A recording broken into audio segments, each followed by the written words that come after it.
Hello student, good morning. Radhe Krishna, हरे कृष्णा।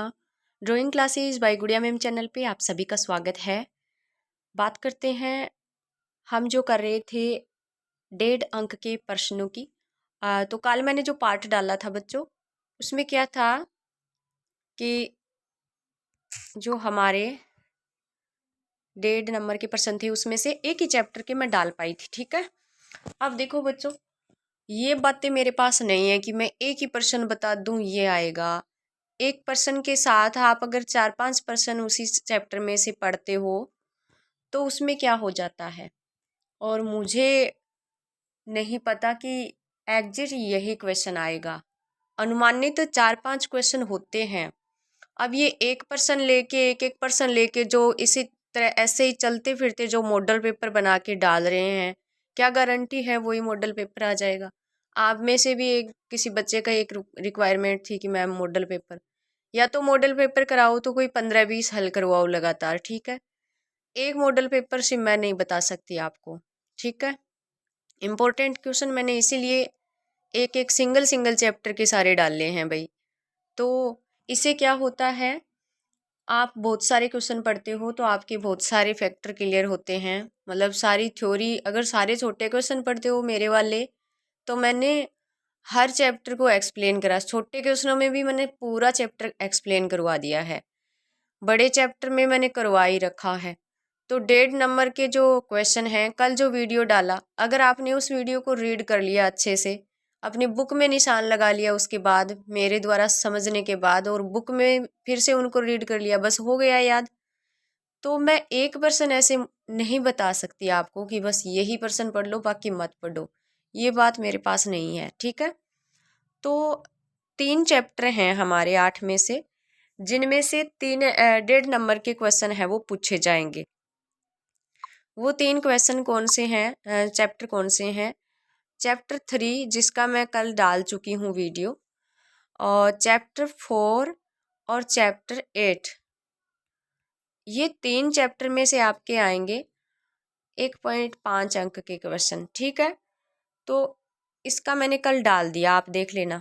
ठीक है, और इन दोनों के आज इस वीडियो में है। ये बहुत ज़्यादा बड़ा वीडियो नहीं होने वाला है, मैं बताऊंगी आपको कि किस तरह से मैंने क्वेश्चन डाले हैं।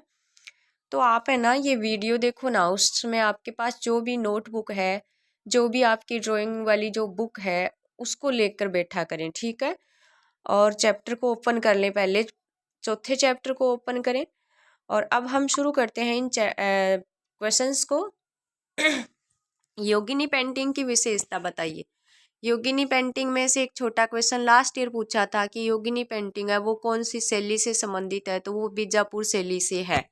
इससे संबंधित जो छोटे क्वेश्चन एक और बनता है कि ये कौन से पक्षी से बात कर रही है, तो मैना बर्ड से ये बात कर रही है, वो मैंने छोटे क्वेश्चनों में डाला है। अगर इसकी विशेषताएं पूछ ली जाए बाय द वे, तो आप बता दोगे। सबसे पहले हम इसका परिचय देते हैं योगिनी पेंटिंग का 2-4 लाइन में, कि ये दक्षिण शैली में बीजापुर शैली का चित्र है। यह एक ऐसी स्त्री की पेंटिंग है जो योग में विश्वास करती है। यह एक अनुशासित जीवन जीने वाली स्त्री है, आध्यात्मिक खोज और सांसारिक वस्तुओं का त्याग करने वाली स्त्री है। तो ये इस योगिनी पेंटिंग का कुछ परिचय हो गया, इंट्रोडक्शन हो गया। अब बात करते हैं इसकी 1 2 3 4 5 इसके पॉइंट हैं विशेषताओं के। विशेषताओं, अगर किसी भी पर्सन की विशेषताएं पूछे ना आपसे, और उसका आपको वर्णन याद है, और आप सोचो कि विशेषताएं क्या होती है, अरे उसी वर्णन में से आप पॉइंट बना दीजिए, 1 2 3 4 5 जितने भी पॉइंट बनते हैं वो विशेषताएं हो जाएगी। तो ये सारा इसका वर्णन ही तो है जो हमने पढ़ा, उसमें से ऐसे विशेषताएं बन गई कि योगिनी को एक लंबी खड़ी आकृति के रूप में चित्रित किया गया है। ठीक है, योगिनी एक मैना पक्षी से बात ध्यान मगन है, जैसे वह इस पक्षी से बात कर रही हो। योगिनी आभूषणों से सुसज्जित है और उसके बालों का जूड़ा उसके कद को और अधिक उच्चता प्रदान करता है, यानी शिखर में ऊंचा उसके चोटी में जूड़ा बना हुआ है। एक लंबा दुपट्टा योगिनी के शरीर के चारों ओर लहरा रहा है। योगिनी के चारों ओर सुंदर वनस्पतियां हैं। तो जो इसका वर्णन था उसी को मैंने पॉइंटों में डाल दिया, तो वो विशेषताएं बन गई।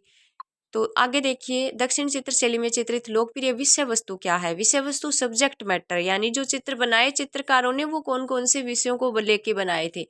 तो सबसे पहले तो ये दक्षिण चित्र शैली है, इसको मैं दरबारी चित्रकला कहूंगी, क्योंकि शासकों का चित्रांकन बहुत ज्यादा हुआ है। शासकों ने दरबारी चित्रांकन भी चित्रित करवाया है। तो इसके अलावा अगर कहें तो धार्मिक चित्र है, धार्मिक महापुरुषों के चित्र है। तो ऐतिहासिक में आ जाएंगे राजा महाराजा और दरबार के चित्र आ जाएंगे। तो ऐतिहासिक और धार्मिक महापुरुषों का चित्रण एवं प्रस्तुतिकरण दक्षिण शैली का एक अत्यधिक लोकप्रिय विषय वस्तु रही। पहला पॉइंट विषय वस्तु का हो गया। दूसरा पॉइंट देखते हैं, दक्षिण शैली में अत्यधिक अनोखी दरबारी चित्रकला का विकास हुआ था। शासकों के दरबारों का चित्रण इस शैली का लोकप्रिय विषय वस्तु बन गई। मैंने अभी आपको बताया दक्षिण शैली की चित्रकला की अनूठी कामुकता मतलब बहुत सुंदर अट्रैक्शन वाले चित्र, गहरे रंगों का प्रयोग क्षेत्रीय सौंदर्य शास्त्र से गहराई से जुड़ा हुआ है। ठीक है, दक्षिण शैली के चित्रों में पेड़ पौधे पक्षियों व जानवरों का सुंदर चित्रण हुआ है। तो ये इसकी विषय वस्तु हो जाएगी। अब देखिए मैंने यहाँ पे दो डाले हैं चित्र और इनके ऊपर टिप्पणी लिखी है। एक तो हजरत निजामुद्दीन औलिया तथा अमीर खुसरो, और एक पोलो खेलती हुई चांद बीबी या चांद बीबी पोलो खेलते हुए कैसे भी। तो ये देखिए हजरत निजामुद्दीन औलिया है, इसके पेंटिंग का वर्णन मैंने थोड़ा सा यहाँ पे किया है। जो मेन चीज़ें हैं, ये दक्षिणी राज्य हैदराबाद से संबंधित है। आप देखिए छोटा क्वेश्चन मैंने डाल रखा है, हजरत निजामुद्दीन औलिया अमीर खुसरो की पेंटिंग कौन से राज्य से संबंधित है। तो ये हैदराबाद से संबंधित है। इस चित्र में सूफी संत हजरत निजामुद्दीन औलिया और अपने शिष्य अमीर खुसरो से संगीत सुन रहे हैं। यह चित्र सादगी से भरा हुआ है, यानी इसमें जो दरबारी चित्रकला की तरह, जैसे दरबारी चित्र में तड़क भड़क तकनीकी कलात्मक का जो विवरण दिखाया जाता है उस तरह का नहीं है, उससे मुक्त है ये। इसके बावजूद यह चित्र बहुत सुंदर लग रहा है। यह चित्र लोकप्रिय भारतीय विषय वस्तु का चित्रण कर रहा है। ठीक है फिर देखिए चांद बीबी पोलो खेलते हुए, तो यह बीजापुर बहुत बड़ा संशय है इस बार मेरे भी, क्योंकि मैंने हमेशा चांद बीबी पोलो खेलते हुए गोलकुंडा में पढ़ा है। इस बार दे रखा है यह चित्र बीजापुर की रानी चांद बीबी को दर्शाता है, और इसलिए हम किताब को चैलेंज नहीं करेंगे। तो आप बीजापुर ही इसको ध्यान में रखोगे। ठीक है, बीजापुर एक प्रतिष्ठित, व इसके बारे में बताया चांद बीबी के बारे में, प्रतिष्ठित और निपुण शासक होने के साथ ही चांद बीबी एक महान खिलाड़ी भी थी। इस चित्र में उसे चौगान खेलते हुए, यानी जो घोड़ों के पीठ पे चढ़ के जो चौगान में खेल खेला जाता था, दिखाया गया है। जो तत्कालीन यानी चांद बीबी जिस समय थी उस समय शासकों का एक लोकप्रिय खेल था। तो ये हो गया इसका। दक्षिण के दरबारी चित्रों में शाही प्रतीक कौन कौन से, यानी जो राजा महाराजाओं से संबंधित जो शाही प्रतीक है, शाही जो सिंबल है वो कौन कौन से थे। तो एक तो राजा का सिंहासन पर बैठा होना, शासक के हाथ में एक विशिष्ट रूप से लंबी सीधी तलवार का होना, और विशिष्ट शाही पोशाक जिस पर विशिष्ट कसीदाकारी का होना, शाही मेहमानों का मनोरंजन करती नृत्यांगनाएं, फर्श पर बारीकी से बनाए गए डिजाइन वाले गलीचे का बिछा होना, शासक के सिर के चारों ओर एक आभा मंडल को दिखाना, और जो देवताओं को चित्रित करता है। देखिए जो राजा महाराजा होते हैं, या जो हम डेटी देवता देखते हैं, देवता के सिर के पीछे जो शक्तिपूर्ण सा एक चक्कर होता है उसको बोलते हैं आभा मंडल बोलते हैं उसको। जैसे ओरा बोल सकते हैं हम किसी का ओरा दिखाने के लिए कि ये ताकतवर, इतनी शक्ति है इसमें। और पोलो खेलना ये सिंबल है, शाही सिंबल है। ठीक है, दरबारी चित्रकला के। अहमदनगर चित्रकला की विशेषताओं का उल्लेख कीजिए, इंपॉर्टेंट है। गोलकुंडा के चित्रों की विशेषताओं का उल्लेख कीजिए, वेरी इंपॉर्टेंट कहूंगी मैं इन दोनों क्वेश्चन को। बीजापुर चित्रशैली की विशेषताएं हैं, एक बार रीड कर लेना, लास्ट ईयर पूछ ली गई है। मैं ये बता दूं आपको कि 2022 में लास्ट ईयर बीजापुर शैली की विशेषताएं संक्षेप में पूछ ली है, 3 और 4 में पूछ ली है। क्योंकि लास्ट ईयर तो आपको ही पता है ब्लू प्रिंट है वो डिफरेंट था, 2 लेसन हटे हुए थे, वो इस बार ऐड कर दिए हैं। अहमदनगर चित्रकला शैली की विशेषताएं अगर पढ़ते हैं तो सबसे पहले थोड़ा सा परिचय टाइप पढ़ेंगे। दक्षिणी अहमदनगर चित्रकला शैली के प्रारंभिक उदाहरण शासक निजाम शाह प्रथम के शासन की प्रशंसा में जो ग्रंथ लिखा गया था, काव्य ग्रंथ तारीफ ए हुसैन शाही ग्रंथ। छोटे क्वेश्चनों में तारीफ ए हुसैन शाही ग्रंथ को पूछ लिया है बच्चों, और इसमें 12 लघु चित्र हैं। इन लघु चित्रों में अहमदनगर चित्रकला शैली की प्रमुख विशेषताएं इस तरह से बताई गई हैं। सबसे पहले देखिए, तो बात करते हैं स्त्री चित्रण। अहमदनगर चित्रकला शैली में चित्रित स्त्री उत्तरी भारत की मुगल पूर्व की चित्रकला परंपरा से संबंध रखती है। ठीक है, जैसे मुगलों के समय स्त्रियों को चित्रित किया जाता था, वैसे यहाँ स्त्रियां कंचू की एक अधोवस्त्र होता है वो धारण किए हुए उत्तर भारतीय पोशाक, जैसे जोधा अकबर में आपने देखा है ना उस तरह की पोशाक। स्त्रियों ने बालों की गूंथी हुई चोटियां धारण कर रखी है जो अंत में एक गुच्छे के रूप में बदल जाती हैं। केवल एक दुपट्टा जो शरीर के चारों ओर लिपटता हुआ कूलों के नीचे तक जाता है, यह एक दक्षिणी फैशन है। ठीक है, तो ये स्त्री वाला पॉइंट हो गया। और अभी देखते हैं दूसरा पॉइंट, इसमें होता है रंग वाला। तो इन चित्रों में जो मुगल चित्रकारों ने रंग यूज़ किए थे इसी प्रकार के रंग यूज़ किए गए हैं, जो कि ये पढ़ लेना आप पॉइंट, चमकीले रंगों और गहरे रंगों का प्रयोग है। परिदृश्य, तो परिदृश्य में जो चित्रों में जो क्षितिज होता है, जो चित्रों में आकाश दिखाया जाता है या चित्रों में कोई पर्वत पहाड़ वगैरह होता है तो वो सारा परिदृश्य में आ जाता है। तो अहमदनगरी के शैली के चित्रों में परिदृश्य की अभिव्यक्ति ईरान की शैली से प्रभावित है, यानी पर्शिया शैली से प्रभावित है। ऊंचा गोलाकार क्षितिज, ये देखिए ऊंचा गोलाकार क्षितिज, ये इम्पोर्टेंट है। और सुनहरा आकाश, ये जो ऊंचा गोलाकार क्षितिज क्या होता है, क्षितिज होता है जहां धरती और आसमान मिलते दिखाई दे। जैसे हम ये चित्र बनाते हैं,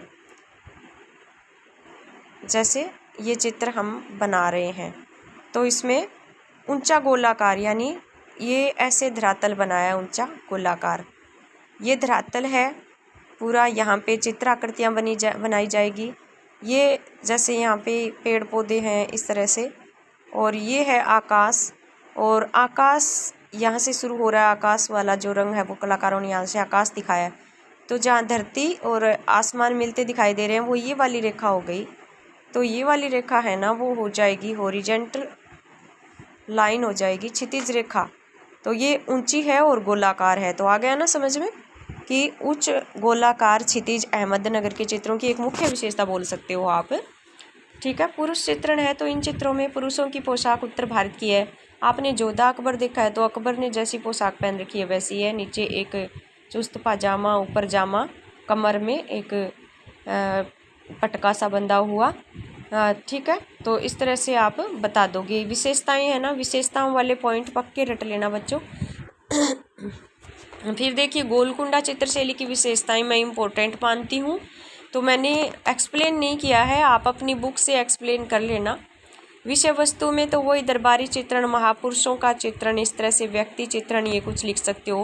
पहले अगर आपको पॉइंट सही है, आप सारे पॉइंट 1 2 3 4 5 ये जैसे विषय वस्तु है, ये ब्लैक पेन से आपने 1 नंबर लगा के लिख दिया, उसके आगे आप एक्सप्लेन कर रहे हो तो आपको अच्छे नंबर मिलेंगे। फिर दूसरी चीज़ है इसमें आभूषण। पहली विशेषता विषय वस्तु, दूसरी आभूषण है, तीसरी रंग है। तो गोलकुंडा शैली में सबसे ज़्यादा बैंगनी रंग का प्रयोग हुआ है, उसके बाद कहीं कहीं नीले रंग का भी प्रयोग हुआ है। नीले रंग में एक लोमड़ी का चित्र बना हुआ है, इस तरह से आप याद रख लेना। पोशाकें, तो स्त्री पुरुषों की पोशाकें गोलकुंडा शैली में ऐसी चित्रित की गई है जैसे वो किसी फैशन का संकेत कर रही हो, यानी फैशनेबल कपड़े हैं वो बनाए गए हैं। भूदृश्य में ये पर्वत पहाड़ पेड़ पौधे ये आ जाएंगे, तो आप कर देना। 5 पॉइंट याद रखना, गोलकुंडा चित्र शैली के रट के रखना। विशेषताएं पूछे तो पॉइंट टू पॉइंट लिखना बच्चों, ऐसे ही नहीं लिखना है आपको।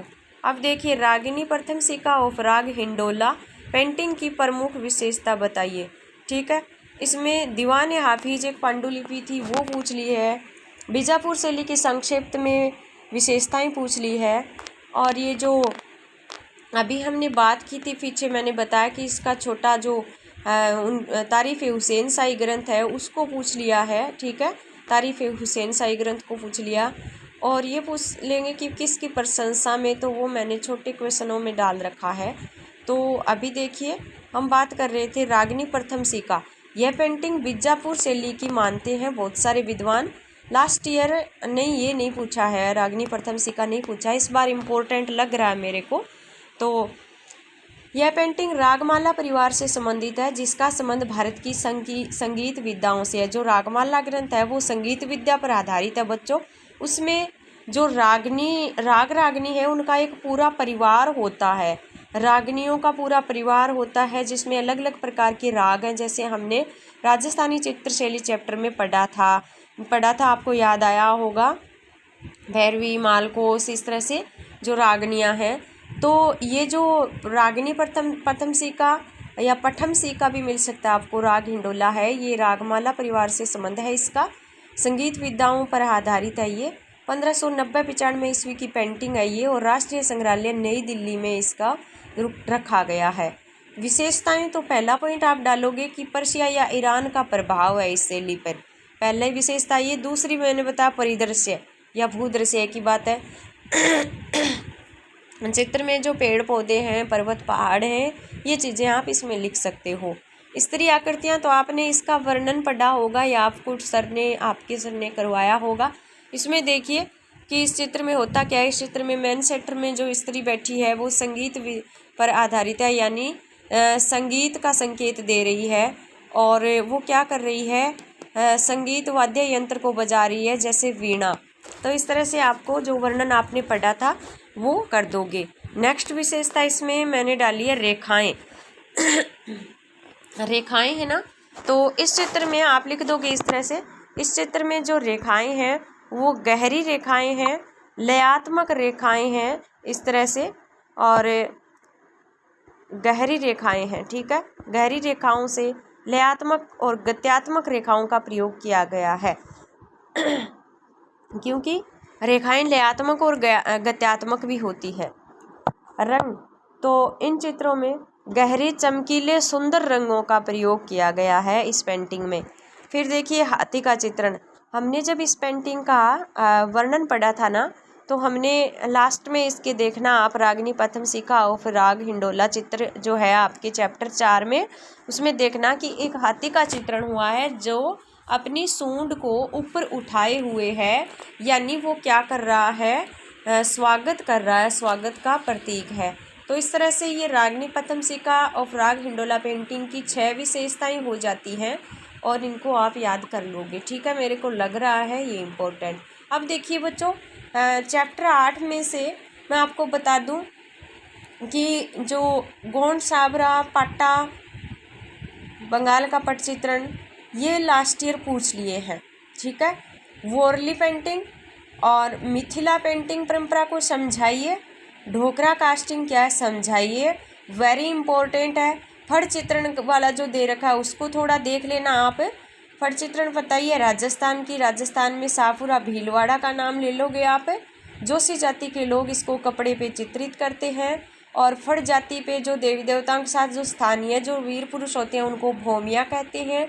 फड़ किस किस की आपको पता ही है, पाबू जी की है, देवनारायण जी की फड़ है, और गोगा जी की है। इनकी फड़ होती है जो कि एक ऐसे वीर पुरुष होते हैं जिन्होंने अपने जीवन का सैक्रिफाइस यानी अपने जीवन का बलिदान दिया था जानवरों को बचाने के लिए।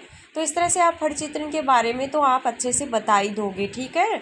इसका वाचन भोपा जाति के लोग करते हैं, रावण हत्ता वाद्य यंत्र के साथ इसका वाचन करते हैं।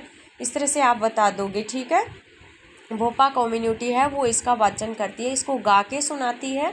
और वॉरली पेंटिंग के बारे में बताइए, और मिथिला पेंटिंग परंपरा को समझाइए। और ढोकरा कास्टिंग क्या है, वेरी इंपॉर्टेंट क्वेश्चन, बिल्कुल मत छोड़ना ढोकरा कास्टिंग को। इसके बारे में एक बात और बता दूं कि इस चैप्टर में जो स्कल्पचर है, ट्रेडिशन है, मूर्ति परंपरा है, वो 2 प्रकार की दे रखी है, एक तो टेराकोटा और एक ढोकरा कास्टिंग। टेराकोटा होती है पकाई हुई मिट्टी की मूर्तियाँ, और लगभग सभी मतलब हमारे देश के सभी भागों में टेराकोटा है वो अलग अलग रूप में बनाए जाते हैं। एक बार टेराकोटा रीड कर लेना, लास्ट ईयर पूछ लिया, इतना बता दूं आप देख लेना। अब ढोकरा कास्टिंग को रट के रख दो, आज ही रट के रख दो, उसको पहले याद करोगे, 3-4 बार इसको रीड करोगे, फिर ढोकरा कास्टिंग को अलग पेज पे लिख के देखोगे, और फिर अपने मन में सोचोगे कि ये क्वेश्चन मेरा डन है और ये प्रश्न आएगा। ढोकरा कास्टिंग इम्पोर्टेंट है। अब मैं आपको एक बात बता दूं, एक बार आप अपनी बुक में रीड करना, उसके बाद मैं ये नहीं कह रही कि आप मेरे पीछे वाले वीडियो पे जाओ या मैं कोई व्यूज बढ़ाने के चक्कर में हूँ, नहीं। मैंने 8 का चैप्टर 2-3 पार्ट में घेर रखा है बच्चों, ढोकरा कास्टिंग का एक ही वीडियो डाल रखा है। पहले आप ढोकरा कास्टिंग को अपनी बुक में पढ़ना, उसके बाद आप मेरे नोट्स में पढ़ना, फिर देखना कितना डिफरेंट है। ढोकरा कास्टिंग है ना वो बहुत ईजी एक प्रोसेसिंग है मूर्ति बनाने की, आइडल्स बनाने की, जो कि बस्तर छत्तीसगढ़ में जो कलाकार हैं जिनको वहाँ पे घड़वा कहते हैं वो बनाते थे, उनका खानदानी पेशा है, आज भी वो इस परंपरा को निभा रहे हैं। लेकिन फ़र्क इतना है, एनसीईआरटी की जो लैंग्वेज है बुक की वो हम सभी जानते हैं हार्ड है बच्चों। मैंने ढोकरा कास्टिंग को कम से कम 4-5 बार उस बुक में पढ़ा, उसके बाद मैंने उसी ढोकरा कास्टिंग को बहुत ही सरल तरीके से मेरे चैनल पे मैंने डाल रखा है।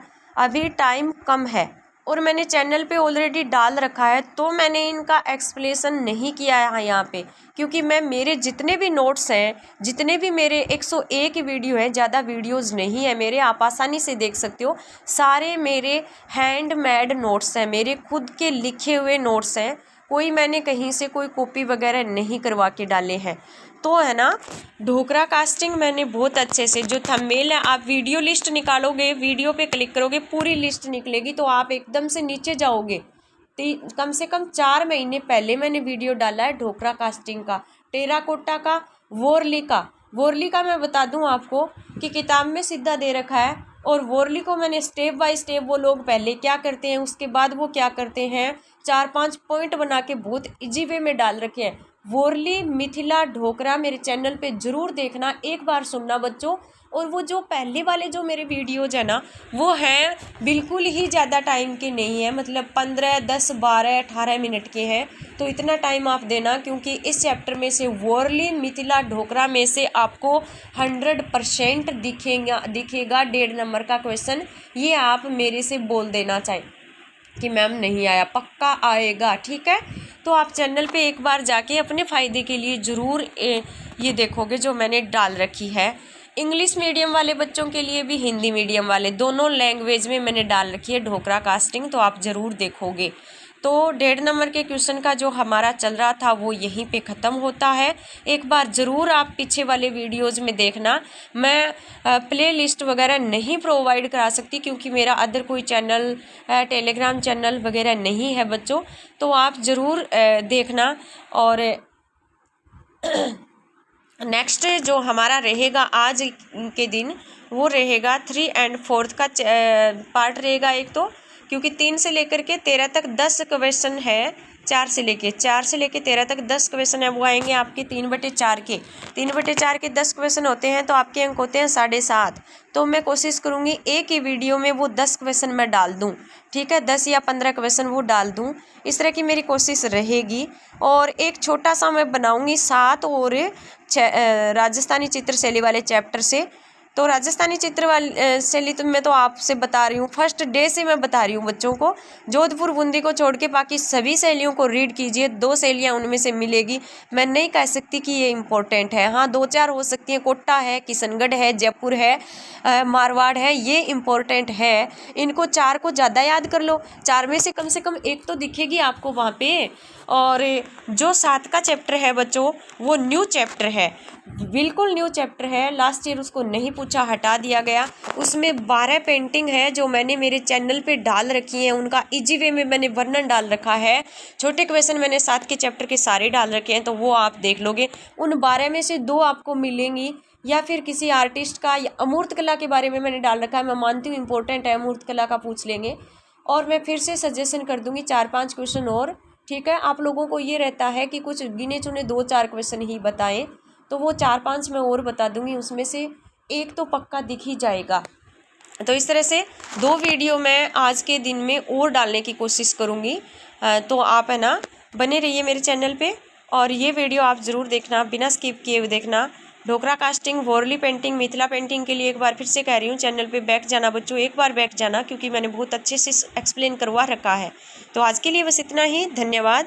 पढ़ते रहिए पॉजिटिव थिंक के साथ, बहुत ईजी पेपर आएगा, और बिल्कुल भी बर्डन नहीं लेना है, ठीक है।